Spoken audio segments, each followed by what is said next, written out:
you know, if you had asked me to bet whether it would have failed, I would bet anything that it would have. You know, it's just, there are 1,000 shows like this that are attempted and nothing ever, you know, the odds are so small. It's like winning the lottery or something like that. And so fortunately all came together. Yeah, blue shirt. How do we think of new ideas? Well, they come from all over the place, and people send them in online to Discovery. They send it to us personally on our emails and via Twitter and other sources. And we also, fortunately, Discovery found a long time ago that if we're having a good time, it makes for good TV. So they kind of let us do what we want. And, you know, I mean, how great is that? It's like, there are constraints. You know, we have to have some sort of premise, like a story that we can bust or confirm or make plausible. But you know, we took on one of the things that I would hold out as an example was the Square Wheels story, which was one of my favorites, and it points out, and this is kind of key to the way that the reason that Mythbusters works the way it is that it's ridiculous on its face, as a lead balloon or polishing a turd or any of these other things that we have done. And, you know, I mean, there's a very good reason they use round wheels, not square ones. And we tried that, and, you know, the premise was that if you drove fast enough, it would smooth out the ride, and it does at about 20 miles an hour, and then the wheels fall off in the truck. But the important thing about that, and what's beautiful about this kind of thing, and science in general, and what is underlying what we do, is that kind of exploration makes you ask other questions, like, if it's not appropriate to have square wheels to drive a car on the road, what about other conditions? Would there be any situation where it would actually be superior? And the answer is yes. The bottom of the square wheel has got this big surface area that if you put it on sand or muck or something like that, it's going to stay on top of it, where a wheel has a high pressure right in the middle, so it can sink into the sand or the dirt.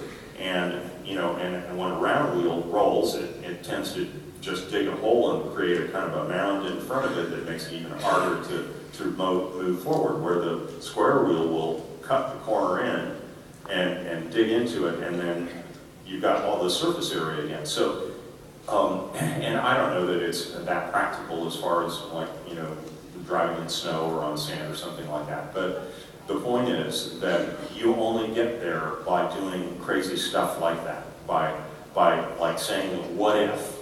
And then you come up with a solution or some kind of invention because of that. And it's that non-linearity that we enjoy, and for us it's like an adventure. All these little things, anything that we take on that we can play around with and end up, you know, going sideways and finding something new as a result of it, however ridiculous it was to start with. That's a real thrill for us. Thank you.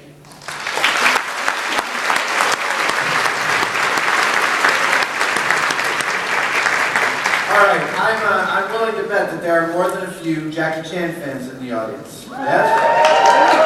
Excellent. Early on in Mythbusters, we actually tackled a Jackie Chan story in which Jackie falls off a building, and his life is saved because there's a bunch of cloth awnings bolted to the side of the building, and as he falls through them, they break his fall. So we thought, okay, let's get some permission to screw some awnings into a building, and we did. And then we threw Buster off the roof as he bounced out of the awnings repeatedly to his demise. And we laughed hysterically, pretty standard Mythbusters first two-thirds. So then we wanted to show how Hollywood might do this. So we were going to drop me off the building wearing a harness like this on a thing called a descender rig, which is effectively a controllable clutch-driven winch.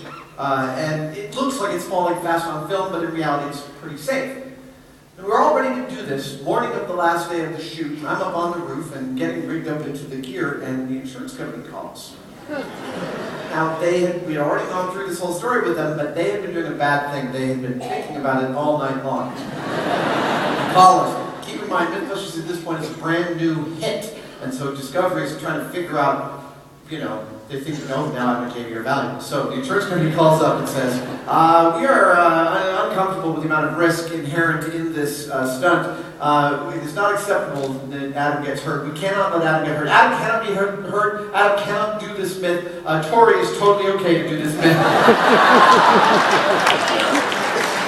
Tori was thrilled, but also pissed off.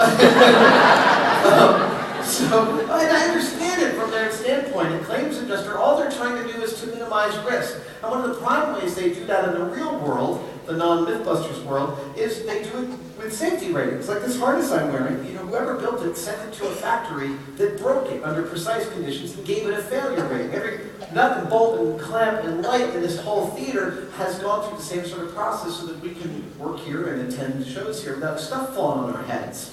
But where's the governing body that certifies the safety of the friction of two phone books glued together by a couple of random Ohioans?